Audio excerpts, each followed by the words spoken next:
Released एक Hollywood thriller के बारे में जिसका नाम है the stranger in our bed. कहानी की शुरुआत होती है एक शार्लेट नाम के लेडी के साथ जो अपने अमीर पति के साथ एक आलीशान घर में रहती है। उसका पति टॉम काफी केयरिंग है, उससे बहुत प्यार करता है, मगर फिर भी न जाने क्यों शार्लेट के चेहरे पर हम कोई खुशी देख नहीं पाती। टॉम के नजदीक आने से उसे जैसे सफोकेशन फील होने लगता है। क्लियरली उनके बीच कुछ भी ठीक नहीं चल रहा था। दूसरी तरफ टॉम अपनी पूरी कोशिश कर रहा था इस उलझे हुए रिश्ते को सुलझाने की। वो शार्लेट से कहता भी है कि उन्हें बच्चे के लिए ट्राई करना चाहिए, मगर शार्लेट राजी नहीं होती। उसे और इस रिश्ते में रहना ही नहीं था। वो अगले दिन ही घर से निकल जाने की बात करती है। उसे ना टॉम में कोई इंटरेस्ट है ना उसके पैसों में। ऑब्वियसली टॉम ये सब सुन के भड़क जाता है, तोड़ फोड़ भी करता है, मगर शार्लेट को फोर्स नहीं करता। शायद उसे लगा था वो सीरियसली ऐसा कुछ नहीं करेगी, मगर ऐसा नहीं होता। सुबह होते ही शार्लेट अपना सारा सामान पैक करके रास्ते पर जाके किसी के लिए इंतजार करने लगती है, किसी इवान नाम के बंदे के लिए जो उसका बॉयफ्रेंड है। पिछले कुछ महीनों से उनका अफेयर चल रहा है। फाइनली आज जाके दोनों एक साथ रह पाएंगे। बहुत खुश दिखाई दे रही थी शार्लेट, बिल्कुल किसी आजाद पंछी की तरह खुले हवा में सांस ले रही थी। मगर जब बहुत बार कॉल करके भी इवान का कोई रिप्लाई नहीं आता, तब वो थोड़ा सा टेंस्ड होने लगती। खुद ही इवान के घर चली जाती है उससे मिलने, ये जानने उसे आने में इतना वक्त क्यों लग रहा है। मगर वहाँ दरवाजा खोलती है कोई और लेडी जो इवान को जानती तक नहीं, ना उस घर में उसके अलावा और कोई रहता है। टेंशन में शार्लेट ब्लैंक हो चुकी थी। उसे समझ नहीं आता अब वो क्या करेगी। जिस पर भरोसा करके उसने घर से निकला था, उसने तो धोखा दे दिया। अचानक उसे फील होता है कोई इस पर नजर रख रहा है, एक आदमी जिसे शायद उसने पहले भी कहीं देखा है, मगर ठीक से कुछ समझने से पहले ही वो आदमी गायब हो जाता है। उधर तब तक टॉम की गाड़ी आ चुकी थी। उसके मॉम के फ्रेंड ने शार्लेट को रास्ते पर ऐसे खड़े देखकर उसे इन्फॉर्म किया था, तो वो आ गया अपने बीवी को घर वापस ले जाने। शार्लेट घर लौट जाती है, उसी जिंदगी में उसी इंसान के पास ना चाहते हुए भी। टॉम गुस्सा तो था, मगर शायद उसे पता था शार्लेट ने ऐसा क्यों किया। उसके डिसीजन के पीछे वो भी इक्वली गिल्टी था। उसे पता है वो अपने काम में इतना बिजी रहता है कि शार्लेट को बिल्कुल भी वक्त नहीं दे पाता। वो लोनली फील करती है। टॉम प्रॉमिस करता है आगे से ऐसा नहीं होगा, सब ठीक कर देगा वो। लेकिन शार्लेट के लिए सब कुछ इतना आसान नहीं था। वो बिट्रेड फील कर रही थी, उसका मन नहीं मान रहा था। उसे बार बार इवान की बातें याद आने लगती है। हर तरफ हर चेहरे पर बस वो ही दिख रहा था। इससे वो कैसे निकले। वो जाती है अपने मदर इन लॉ इसाडोरा से मिलने। उनके बातों से हम समझ पाते हैं वो काफी स्ट्रिक्ट है, अनकंट्रोलिंग भी। शार्लेट को बहुत बुरी तरीके से टॉन्ट करती है। वो उसे याद दिलाती है उनके सिवा उसका और कोई परिवार नहीं। बातों बातों में शार्लेट की तबीयत खराब हो जाती है, तो वो घर वापस जाने लगती है। तभी से रास्ते पर फिर से वही आदमी दिखता है, उसके फोटोज निकालते हुए। शार्लेट को ये बात ठीक नहीं लगती। वो जाके अपने पति को बता देती है, मगर टॉम उस पर यकीन ही नहीं करता। उसे कोई फॉलो क्यों करेगा। इन सब फालतू के बातों को छोड़कर उन्हें उनके रिश्ते पर फोकस करना चाहिए। शार्लेट भी वही करती है। वीकेंड पर वो लोग जाते हैं इसाडोरा के घर, जो एक्चुअल में उनकी हवेली है। वहां घूमते वक्त शार्लेट को एक गुलाब का पेड़ बहुत पसंद आता है। टॉम वहां उसकी फोटोज भी निकालता है ढेर सारे। धीरे धीरे उनका रिश्ता रिवाइव करने लगा था। मगर हम उस घर के मेड मिसेस टैनर और ड्राइवर स्टीफन को देखते हैं उनकी तरफ नजर रखते हुए। काफी टेंस्ड दिखाई दे रहे थे वो, गॉड नोस क्यों। उसी रात शार्लेट को पता चलता है वो प्रेग्नेंट है। ये टॉम के लिए काफी बड़ा सरप्राइज था। वो श्योर नहीं था ये उसका बच्चा है या नहीं, मगर शार्लेट जब उसे यकीन दिलाती है, उसके मन से सारे डाउट्स क्लियर हो जाते हैं। घर में सेलिब्रेशन का माहौल चल रहा था। टॉम अपनी पत्नी का दुगना ख्याल रखने लगा था, लेकिन इस सब के बीच भी शार्लेट को इवान की यादें सता रही थी। वो रात में छुपकर मिसिंग पर्सन सेक्शन में चेक करती है। वहाँ उसे डैनियल इवान नाम के एक बंदे की रिपोर्ट मिलती है। साथ में उसके बहन रेबेका का कांटेक्ट नंबर भी दिया गया था। शार्लेट वो नंबर सेव कर लेती है और अगले दिन मौका मिलते ही उसे कॉल करती है। यहाँ पर हम नोटिस करते हैं टॉम उसे कहीं भी अकेला छोड़ना नहीं चाहता। इवन वॉक पे जाते वक्त भी स्टीफन उसके साथ जाता है।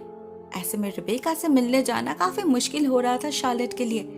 फिर भी वो जाती है, किसी तरह मैनेज करके और वहां उसे पता चलता है रेबेका को उनके बारे में सब कुछ पता है, लेकिन इवान के डिसअपीयरेंस के बारे में वो भी इक्वली क्लूलेस है। वो लोग डिसाइड करते हैं अगले दिन उस घर में जाएंगे जहां शार्लेट इवान से मिलने जाती थी। भले ही रेबेका कहती है उसे ऐसे किसी घर के बारे में नहीं पता। उस दिन शार्लेट को घर लौटने में काफी लेट हो जाती है। ऊपर से वो टॉम का फोन भी रिसीव नहीं कर रही थी। इससे टॉम काफी अपसेट हो जाता है। शार्लेट उसे शांत करने के लिए झूठ कहती है कि वो शॉपिंग करने में बिजी थी, मगर टॉम बेवकूफ नहीं है। उसने शार्लेट का फोन ट्रैकिंग पे डाल रखा था, सिर्फ और सिर्फ उसके सिक्योरिटी के लिए। रियली? शार्लेट और कुछ नहीं कहती, बस नेक्स्ट डे निकलने से पहले अपना फोन घर में ही छोड़ जाती है। लेकिन वो निकल ही नहीं पाती। उससे पहले उसका पति लौट आता है, साथ में इसाडोरा भी। और जैसे ही वो उनकी तस्वीर देखती है, वो रोज ट्री वाली, पता नहीं उन्हें क्या होता है, वो बहुत ज्यादा पैनिक करने लगती है। उधर शार्लेट को लेट हो रही थी, रेबेका से मिलने जाना था उसे, तो वो न्यू ड्रेस खरीदने के बहाने घर से निकलती है और झटपट जा पहुंचती है उस घर में जिसे वो इवान का घर समझती थी। इस बार भी दरवाजा वही लेडी खोलती है और वही बातें बताती है, लेकिन इस बार साथ में कुछ अलग भी होता है। शार्लेट को वहाँ वो बंदा दिखता है जो उसका पीछा कर रहा था महीनों से, वो भी उसी घर में घुसता है। इसका मतलब उनके सवालों का जवाब भी जरूर इसी घर में है। गलती से उस आदमी ने दरवाजा खुला छोड़ दिया था, तो शार्लेट और रेबेका अंदर जाते हैं और चुपके से सारी बातचीत सुनने लगते हैं। पता चलता है इस बंदे का नाम ट्रॉय है, मे बी उस लेडी का बॉयफ्रेंड है। वो किसी ने उसे और इवान दोनों को ही हायर किया था शार्लेट को फंसाने के लिए। इवान का काम था उसे सीड्यूस करना और उसका उनकी फोटोज निकालना। ढेर सारे फोटोज है उसके पास जो उसने इसी घर में छुपकर निकाला था। जैसे ही उसे पता चलता है कोई इवान को ढूंढने आया था, वो जल्दी से उन फोटोज को डिस्ट्रॉय करने लगता है। अब उसकी हरकतों से वो लेडी समझ जाती है उसने जरूर कुछ गलत किया होगा इस घर में, तो वो बदले में पैसा मांगती है और उसका मुंह बंद करने के लिए ट्रॉय उसे कुछ कीमती चीज देने की बात करती है जो इसी घर के लॉकर में है, मगर चाबी उसने घर में ही छोड़ आया है। तो वो जाता है चाबी लेने, जिसका फायदा लेकर शार्लेट और रेबेका उस लेडी से बात करने जाते हैं। उन्हें वो चीज देखनी थी, मे बी उससे उन्हें इवान के बारे में कुछ क्लू मिल जाए।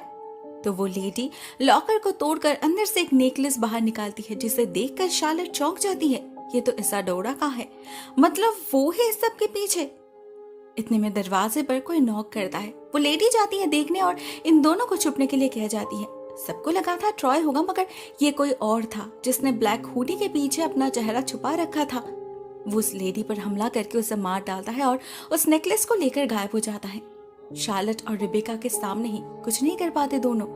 बस कुछ देर बाद वहां से भाग निकलते हैं सारे फोटोज के टुकड़ों को उठा के। डर से उनके हाथ पैर कांपने लगे थे। उन्हें समझ नहीं आ रहा था आखिर उन्होंने देखा क्या। शार्लेट की हालत तो और ज्यादा खराब हो रखी थी। उसे घर जाके इसाडोरा से डील जो करना है। फॉर्चुनेटली स्टीफन ने उसके लिए सारे शॉपिंग्स कर लिया था, तो उसे घर जाके झूठ बोलने में कोई प्रॉब्लम नहीं होती। उस रात घर में एक छोटी सी पार्टी रखी गई थी जहां इसाडोरा भी आती है। उसे देखकर शार्लेट की तबीयत और खराब होने लगती है, लेकिन वो उसे कन्फ्रंट जरूर करती है। उससे पूछती है क्यों वो उस पर नजर रख रही है, क्या चाहती है वो। जवाब में इसाडोरा कुछ नहीं कहती, बल्कि उनका रिएक्शन काफी अजीब रहता है। वो अपने घर चली जाती है, टॉम के कमरे में जाकर अलमारी में कुछ ढूंढने लगती है, लेकिन तभी टॉम आ जाता है और वो छुप जाती है। हम देखते हैं टॉम अलमारी के सीक्रेट लॉकर से कुछ फोटोज निकाल कर देख रहा है। ये उसके माँ के फोटोज थे, कई साल पुराने। इसाडोरा और चुप नहीं बैठती। वो बाहर आती है और अपने बेटे को कन्फ्रंट करती है। यहाँ पर खुलता है इस फिल्म का पहला राज। पता चलता है टॉम जैसा दिखता है वो वैसा है नहीं, असल में एक साइको है वो, और ये इसाडोरा, इसके लाइफ तो सीक्रेट से भरे है। टॉम जब छोटा था उसका एक पीटर नाम के बंदे से अफेयर था। दोनों इसी घर में मिलते थे, इसी कमरे में।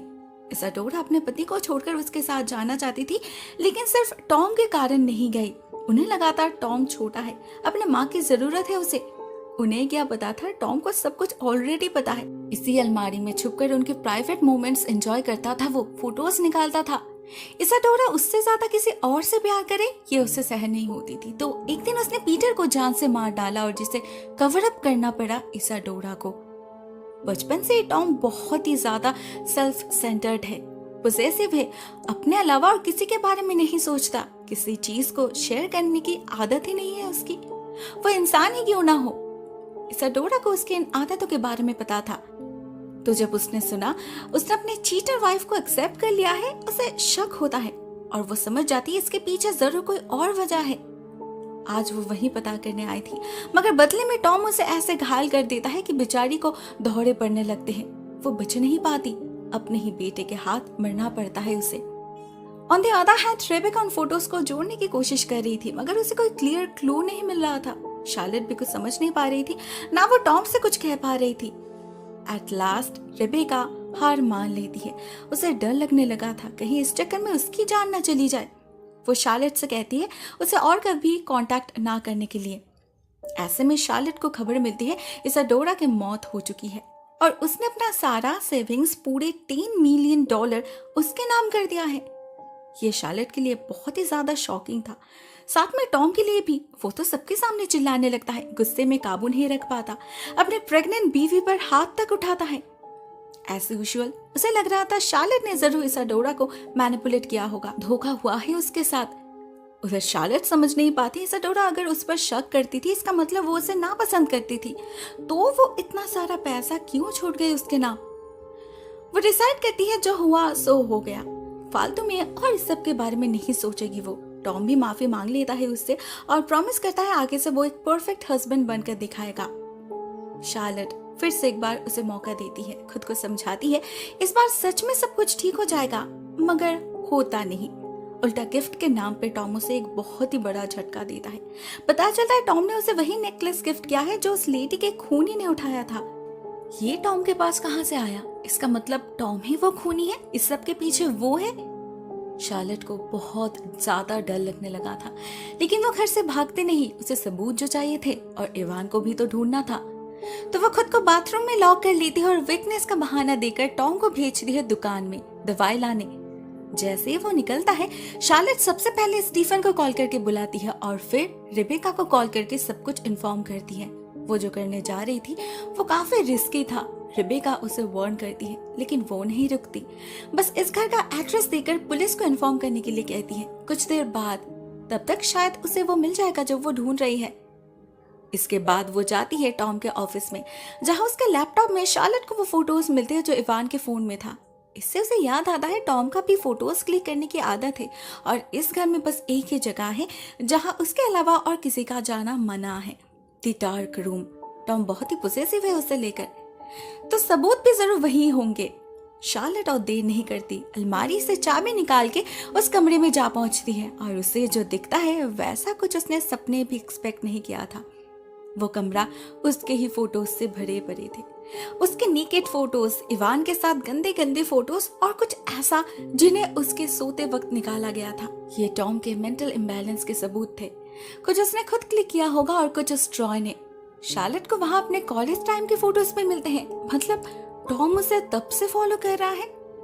जब वो इन सारी चीजों का एनालाइज करने की कोशिश ही कर रही थी तभी टॉम आ जाता है और शार्लेट को पता चलता है दूसरे राज के बारे में।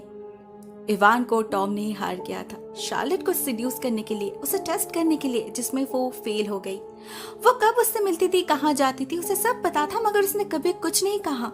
लेकिन धीरे धीरे बात हद से निकलने लगी थी। शार्लेट और इवान एक दूसरे के प्यार में पड़ चुके थे। इवान तो एक रात उसके घर तक आ गया, उसे ये बताने कि वो शार्लेट को अपने साथ ले जा रहा है, उसे और कोई पैसा नहीं चाहिए, वो शार्लेट को सब कुछ बता देगा। टॉम से और सहन नहीं हुआ, उसका प्लान उसी पर भारी पड़ रहा था, तो उसने इवान का खून कर दिया इसी कमरे में। शार्लेट को वो हर्ट करना नहीं चाहता, लेकिन अपने पास कैद रखना जरूर चाहता है। उसके दिल में प्यार हो या ना हो, शार्लेट को उसके साथ ही रहना होगा। उसने उसे माफ कर दिया, क्या इतना ही काफी नहीं है? लेकिन शार्लेट उसका प्लान समझ चुकी थी, तो वो भागने की कोशिश करती है। बदले में टॉम उसे मारकर बेहोश कर देता है और फिर जिंदा दफनाने की कोशिश करता है उसी व्हाइट रोज के नीचे। शार्लेट अगर उसकी नहीं हो सकती तो किसी और की भी नहीं होगी, और वैसे भी उसे कुछ ज्यादा ही पता चल चुका है। उस लेडी का खून होते हुए भी तो देख लिया था उसने। शार्लेट का सेंस लौटते ही उसे अपने पास एक स्केलेटन दिखता है, काफी पुराना, मतलब इस पागल टॉम ने इससे पहले भी किसी का खून किया था, मगर इस बार वो सक्सेसफुल नहीं होता। शार्लेट उस कंकाल के खोपड़ी से मारकर उसे बेहोश कर देती है और टॉम गिर जाता है उसी गड्ढे में। तब तक स्टीफन और पुलिस दोनों ही आ चुके थे, तो शार्लेट उन्हीं की तरफ जाने लगती है। उसे क्या पता था टॉम जाग चुका है और फिर से एक बार उसी पर हमला करने आगे बढ़ रहा है। इस बार स्टीफन उसे बचाता है, शूट कर देता है अपने मालिक को, पुलिस के सामने ही। नहीं, उसे जेल नहीं होती, शार्लेट उसे सपोर्ट जो करती है। देखते देखते कुछ महीने बीत जाते हैं और शार्लेट एक हैंडसम बेबी बॉय को जन्म देती है। अभी वो ही इस एस्टेट की मालकिन है, उसे सब कुछ संभालना पड़ता है। एक दिन इसाडोरा के पेपर्स देखते वक्त उसे पता चलता है घर के केयरटेकर मिसेस टैनर को हर महीना $1000 करके दिया जाता है। अभी भी उसे जानना था क्यों। उसने कई बार नोटिस किया था टॉम और मिसेस टैनर के बीच बिल्कुल भी नहीं बनती, हमेशा एक कोल्ड वॉर चलती रहती थी। शार्लेट को इस सब का जवाब चाहिए था तो वो उसके घर जा पहुंचती है और वहां उसे पता चलता है मिसेस टैनर असल में टॉम के गुनाहों की विटनेस है। उसने 2 बार उसके क्राइम्स को छुपाने में मदद की है। बदले में इसाडोरा उसे पैसे देती थी उसका मुंह बंद रखने के लिए। रोज ट्री के नीचे वो लाश पीटर की थी, शायद इसीलिए इसाडोरा उस जगह को देखकर इमोशनल हो गई थी। टॉम ने इवान के लाश को ठिकाना लगाने की जिम्मेदारी भी मिसेस टैनर और स्टीफन को ही दिया था। झूठ मूठ की कहानी देकर इवान को चोर कहकर सिचुएशन को संभालने की कोशिश किया था, जो ऑब्वियसली मिसेस टैनर ने बिलीव नहीं किया। इतने सालों के एक्सपीरियंस से वो टॉम को पहचान चुकी थी। तो जब उन्होंने देखा इवान जिंदा है, उसने किसी से कुछ नहीं कहा, सीक्रेटली अपने घर में उसकी ट्रीटमेंट करती रही, उन्हीं के पैसों से उसकी देखभाल की, जिसकी वजह से आज वो काफी हद तक रिकवर कर चुका है। शार्लेट के लिए इससे ज्यादा खुशी की बात और क्या हो सकती थी। अंत भला तो सब भला। एट लास्ट वो इवान के साथ वो जिंदगी बिता पाएगी जिसके लिए उन्होंने इतना कुछ किया, इतना कुछ भुगतना पड़ा। इतना तो वो डिजर्व करती है ना। दूसरी कहानी यहीं पर एंड हो जाती है। ऑनेस्टली मुझे ये फिल्म कुछ खास नहीं लगी, बहुत सारे प्लॉट होल्स है और कुछ रीजनिंग तो फोर्सफुली किया गया है। Overall it's an average movie. आज के लिए बस इतना ही दोस्तों। Thank you so much for watching this video. बहुत जल्द मिलते हैं किसी और नए वीडियो के साथ, तब तक के लिए टेक केयर, टाटा।